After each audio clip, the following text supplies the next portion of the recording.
The Bible reads, Exodus 22:21, "Thou shalt neither vex a stranger, nor oppress him, for ye were strangers in the land of Egypt. Ye shall not afflict any widow or fatherless child. If thou afflict them in any wise, and they cry at all unto me, I will surely hear their cry, and my wrath shall wax hot, and I will kill you with the sword, and your wives shall be widows, and your children fatherless." Boy, that's a stern warning, isn't it?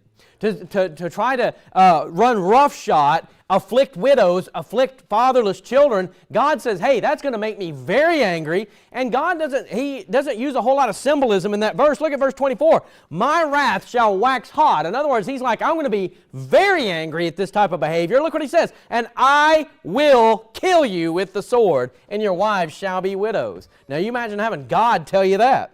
Now let me read an article for you. It's from the Watson Brown Institute. It says, "The wars in Iraq, Afghanistan, Yemen, Syria, and Pakistan have taken a tremendous human toll on those countries. As of November 2019, 335,000 civilians in these countries have died violent deaths as the result of wars. Civilian deaths have also resulted from the U.S. military operations in Somalia and other countries in the U.S. war on terrorism. People living in the war zones have been killed in their homes, in markets, on roadways. They've been killed by bombs, bullets, fire, improvised explosive devices, drones. Civilians die at checkpoints. They are run off the road by military vehicles when they step on a mine or a cluster bomb as they collect wood or tend to their fields, and when they are kidnapped and executed for purposes of revenge or intimidation. They are killed by the United States, by its allies, by insurgents, sectarians, and the civil wars spawned by these invasions.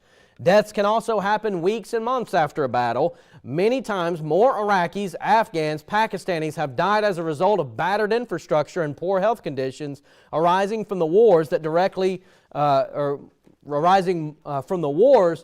more than directly just from violence. For example, the war refugees often lose access to a stable food supply or to their job, resulting in increased malnutrition and vulnerability to disease. And I bring these things up because you think about the warfare that goes on. Folks, there's all sorts of occupations, all sorts of warfare that has went on that I have no idea about, that you have no idea about. I mean, you could research these things, but you don't see it in the mainstream news.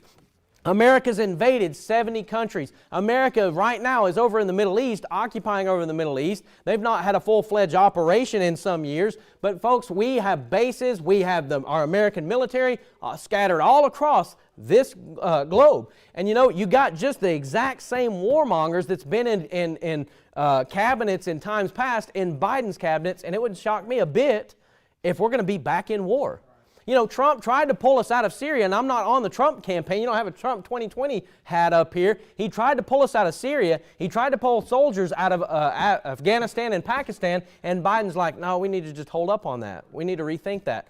Let me tell you something. We have no business in these other countries. Do you hear me? No business at all.